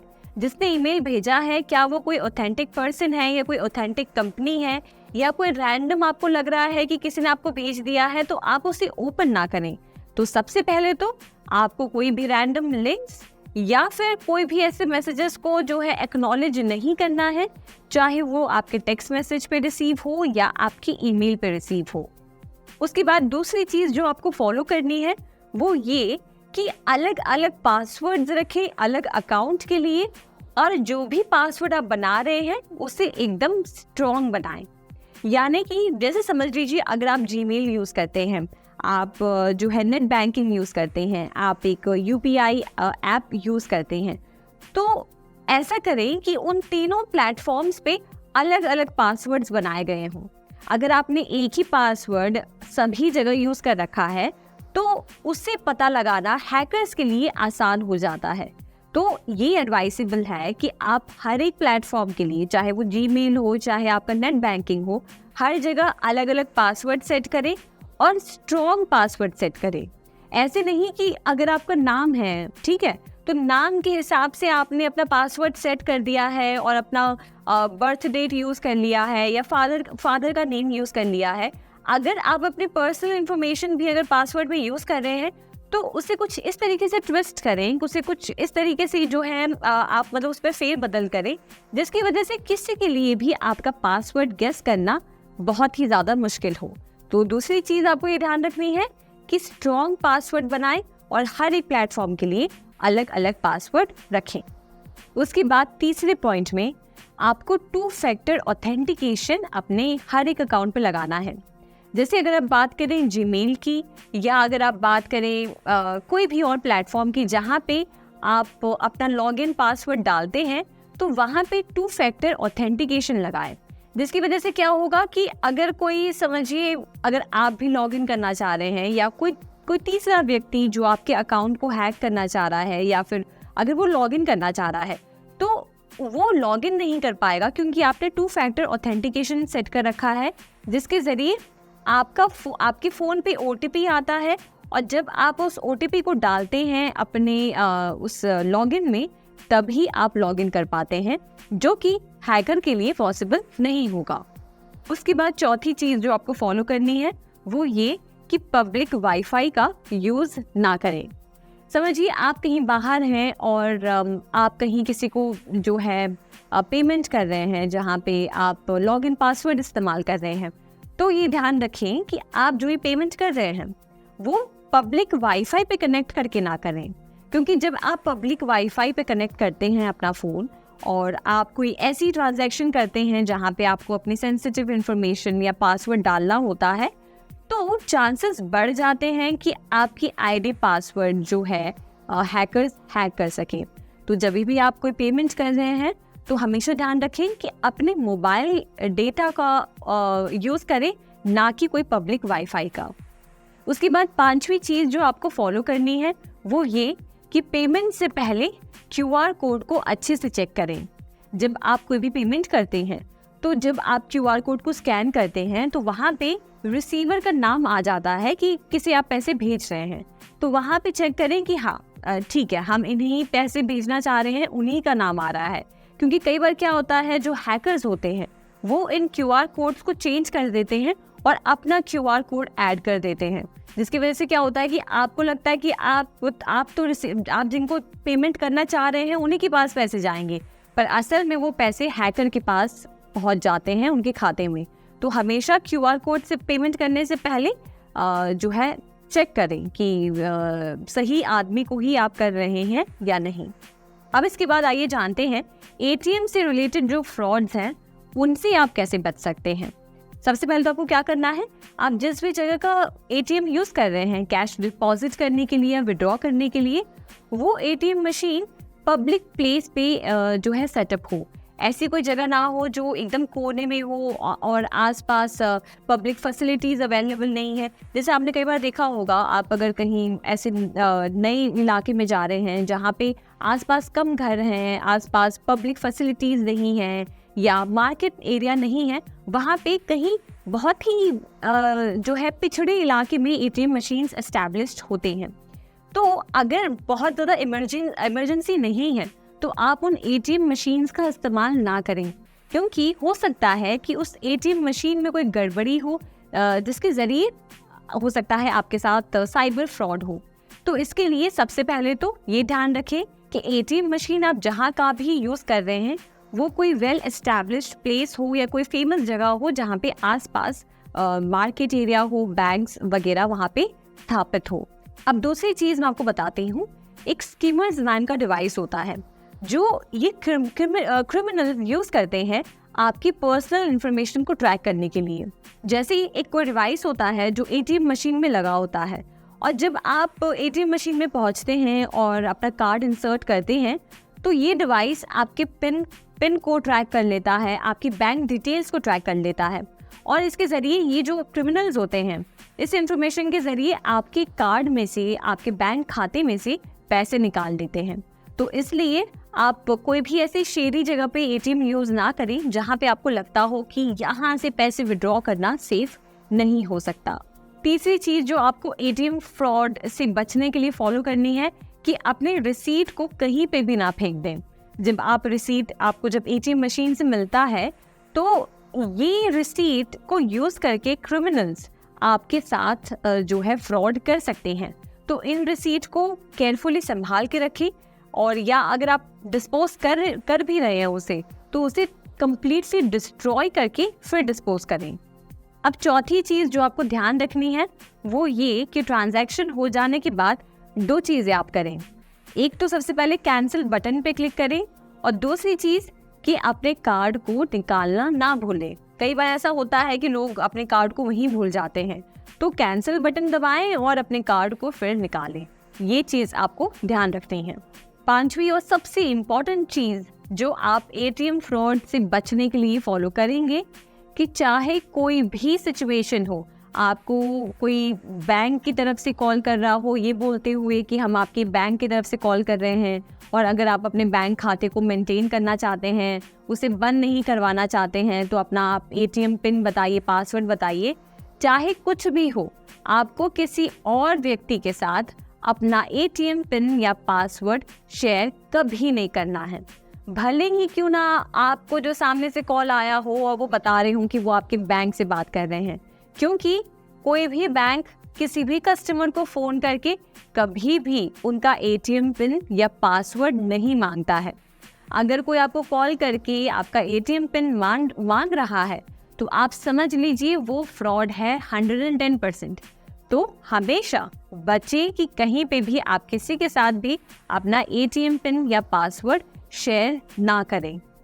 अब आखिरी चीज़ जो आपको करनी है वो ये कि एटीएम से निकलने से पहले अपने कैश को काउंट कर लें। हो सकता है कम पैसे एटीएम में कुछ गड़बड़ी हो और आपको जो है कम पैसे निकाल के दिए हो उसने, तो हमेशा एटीएम से निकलने से पहले अपने कैश को प्रॉपर्ली काउंट करें। अब इस चैप्टर में आगे बढ़ते हुए हमने नेट बैंकिंग से बचने के लिए, नेट बैंकिंग फ्रॉड से बचने के लिए, एटीएम फ्रॉड से बचने के लिए सारे जो है चीज़ों को हमने जाना और पढ़ा। अब आगे बढ़ते हुए हम बात करेंगे OLX फ्रॉड की। OLX प्लेटफॉर्म पे भी कई सारे फ्रॉड्स चलते हैं, और इन फ्रॉड से बचने के लिए कुछ स्टेप्स हैं, कुछ ऐसी बातें हैं जो अगर आप फॉलो करेंगे तो आप खुद को हर तरीके से प्रोटेक्ट कर पाएंगे। तो आइए जानते हैं कि आप OLX फ्रॉड से कैसे बच सकते हैं।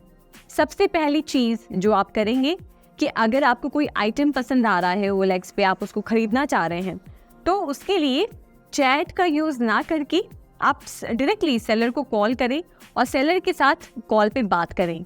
उनसे उसका एड्रेस लें कि वो कहाँ रहते हैं, और प्लस जो भी आइटम आप खरीद रहे हैं उसकी पिक्चर्स आप व्हाट्सएप पे अलग से उनसे मांग लें। अब दूसरी चीज़ जो आपको ध्यान रखनी है वो ये कि जो भी आइटम आप OLX से खरीद रहे हैं उसको अच्छे से जांच परख ले। हो सकता है कि आप उनको जो OLX पे पिक्चर भेजी गई है या आपने जो ऐड में देखा है वो कुछ अलग हो, और आप जब उसे रिसीव करें तो वो आइटम कुछ अलग हो, उसमें क्वालिटी में डिफरेंस हो या उसकी कंडीशन में डिफरेंस हो। तो हमेशा कोई भी चीज़ खरीदने से पहले अच्छे से आइटम को चेक करें। और अगर आप कोई गाड़ी खरीद रहे हैं, कोई बाइक या स्कूटर खरीद रहे हैं, तो हमेशा टेस्ट ड्राइव लें, उसके बाद ही उस आइटम को परचेज करें। तीसरी और सबसे अहम बात जो आप फॉलो करेंगे वो ये कि अगर आप कोई अननोन सेलर से जाके मिल रहे हैं और समझिए उन्होंने आपको कोई ऐसी जगह पे बुलाया है जो कोई शांत जगह है, वहाँ लोगों की आवाजाही बहुत कम है, तो वैसी जगह पे ना जाएं। उन्हें कोई मार्केट प्लेस में बुलाएं या कोई क्राउडेड प्लेस में बुलाएं जहाँ पे लोग बहुत हो। उसी के साथ अपने साथ कोई दोस्त या किसी फैमिली वाले को लेके जाएं साथ में। कभी भी OLX पे से अगर आप कोई सामान खरीद रहे हैं तो अकेले ना जाएं, अपने साथ किसी भी साथी को लेकर जाएं। चौथी चीज़ जो आपको ध्यान रखनी है वो ये कि OLX पे से कोई भी सामान खरीदने से पहले आप सेलर से ज़रूर मिलें। अगर वो आपको कह रहा है कि हम आपके घर पे सामान को डिलीवर करा देंगे और आप हमें ऑनलाइन पेमेंट कर दीजिए, तो ऐसे सिचुएशन को आप जितना हो सके उतना अवॉइड करें। वो आपके आसपास अगर लोकेशन में रह रहा है तो उनसे ज़रूर जाके मिलें, उसके बाद ही कोई चीज़ परचेज़ करें। और अगर वो कह रहा है कि चीज़ आप तक पहुँचे उससे पहले आप उनको एडवांस पेमेंट कर दें, तो ये कभी भी ना करें। आपके पास एक बारी जो है जो आइटम रिसीव हो गया है, आपने जांच परख लिया है, उसके बाद ही आप सेलर को पेमेंट करें। उसके बाद आखिरी चीज़ जो आप अगर कर सकते हैं तो ज़रूर फॉलो करें। अगर आप किसी OLX सेलर को जो है पेमेंट करना चाह रहे हैं तो ये ट्राई करें कि आप उनको चेक के द्वारा पेमेंट करें। अगर आप कोई कारण अनुसार अगर आप चेक यूज़ नहीं कर सकते हैं या यूज़ नहीं कर पा रहे हैं और कोई ऑनलाइन ट्रांजैक्शन कर रहे हैं, तो उस केस में आप एक तरह से एकदम निश्चिंत हो जाएं, एक तरह से एकदम कंफर्म कर लें कि हाँ, जिसे मैं पेमेंट कर रहा हूँ, जिनसे मैं ये आइटम खरीद रहा हूँ, वो एक ऑथेंटिक पर्सन है, कोई गड़बड़ी नहीं है। आप चाहें तो लोकल किसी से, उनके घर के आसपास किसी से पूछ सकते हैं। उसके बाद ही आप कोई ट्रांजैक्शन OLX यूज़र के साथ करें। अब आगे बढ़ते हुए हम चैप्टर के अंत तक पहुंच रहे हैं। इसमें हम जानेंगे कि कैसे आप पासवर्ड फ्रॉड से बच सकते हैं। यानी कि जब आप अपना कोई भी प्लेटफॉर्म, नेट बैंकिंग या कहीं भी गूगल का पासवर्ड चेंज करते हैं, तो चेंज करते समय जो फ्रॉड होता है, यानी कि आपके पासवर्ड को हैक कर लिया जाता है, उस फ्रॉड से बचने के लिए आपको किन चीज़ों का या किन बातों का ध्यान रखना है, वो हम चैप्टर के इस सेक्शन में जानेंगे। तो इसमें हम सबसे पहले जानते हैं कि किसी भी पासवर्ड को सेट करने का सही तरीका क्या है। अगर आप कोई नया पासवर्ड बना रहे हैं या फिर अपने पुराने वाले पासवर्ड को चेंज कर रहे हैं, तो ध्यान रखें कि कम से कम वो 8 कैरेक्टर्स का हो। यानी कि आप जो अल्फ़ाबेट्स यूज़ कर रहे हैं, आप जो सिंबल्स यूज़ कर रहे हैं, जो स्पेशल कैरेक्टर्स यूज़ कर रहे हैं या नंबर्स यूज़ कर रहे हैं, वो सब टोटल कम से कम 8 कैरेक्टर्स का पासवर्ड हो। ये ना हो कि आपने बस 3-4 कैरेक्टर्स का यूज़ करके पासवर्ड सेट कर दिया है। हमेशा ध्यान रखें कि मिनिमम 8 कैरेक्टर्स का पासवर्ड आप रखें। उसके साथ साथ जब आप पासवर्ड चुन रहे हैं तो उस पर अपर केस, लोअर केस और स्पेशल कैरेक्टर्स का और नंबर्स का इस्तेमाल करें। एक तरह से एक ऐसा सही कॉम्बिनेशन बनाएं जिसमें चारों चीज़ों का अच्छे से यूज़ हुआ है और बीच बीच में समझिए आपने कोई अपर केस यूज़ कर लिया तो उसके साथ आप बीच में लोअर केस यूज़ कर लें, उसके बीच में कहीं सिंबल्स ऐड कर दें, उसके बीच में कहीं आप नंबर्स का इस्तेमाल करें, जिसके ज़रिए आपका पासवर्ड और डिफ़िकल्ट हो जाता है किसी के लिए भी गेस करना या किसी के लिए भी हैक करना। आप यूँ समझिए कि जितना आपका पासवर्ड कॉम्प्लिकेटेड होगा, जितना आपको लगेगा कि ये पासवर्ड तो काफ़ी कॉम्प्लिकेटेड है, हमें भी याद रखना मुश्किल है, उतना ही आपका अकाउंट प्रोटेक्टेड होगा साइबर क्राइम से। तो आप अपने पासवर्ड को हमेशा एक बहुत ही स्ट्रॉन्ग और ऐसा पासवर्ड बनाएं जो किसी के लिए भी गेस कर पाना मुश्किल हो। और यहाँ पे एक और चीज़ का ध्यान रखें कि अपने पासवर्ड में कोई भी पर्सनल इन्फॉर्मेशन का यूज़ ना करें। यानी कि अपना बर्थ डेट, अपना नाम या आपके फादर का नाम या आपके मतलब कुछ भी ऐसी इन्फॉर्मेशन जो किसी के लिए भी पता कर पाना इजी है, वो अपने पासवर्ड को जो है अपने पासवर्ड में ऐड ना करें और कुछ ऐसी इन्फॉर्मेशन यूज़ करें या कोई ऐसी चीज़ों का यूज़ करें जो शायद किसी को भी ना पता हो। अब दूसरी चीज़ जो हमने पहले पॉइंट में भी बात की, उसके बारे में हम और डिटेल में जानते हैं कि किन चीज़ों को आपको पासवर्ड में यूज़ नहीं करना है। सबसे पहले तो अपनी पर्सनल इन्फॉर्मेशन आपको यूज़ नहीं करनी है।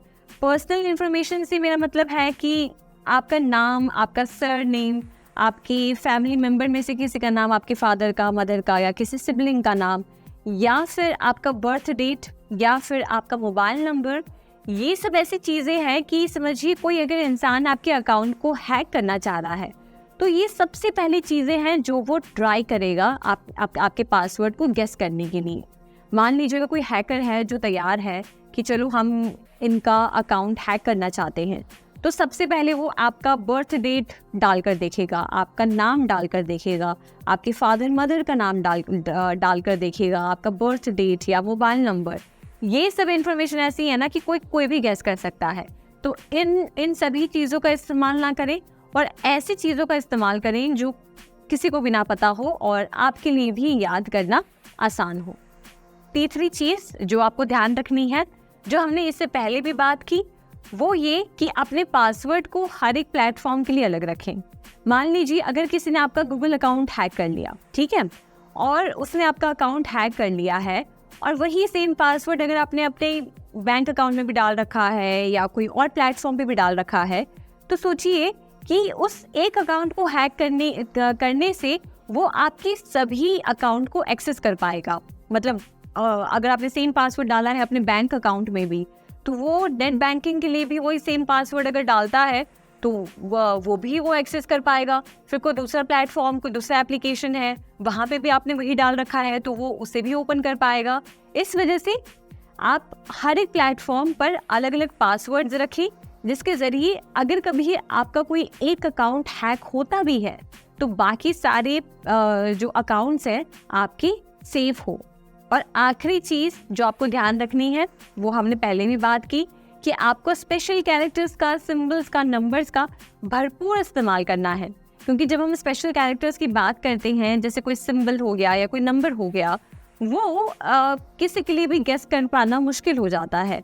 तो उनका आप बीच में अपर केस, लोअर केस और नंबर्स के बीच में आप स्पेशल कैरेक्टर्स का बिल्कुल अच्छे से यूज़ करें। अब इसमें हम जानेंगे कि कैसे आप बैंक केवाईसी फ्रॉड से बच सकते हैं।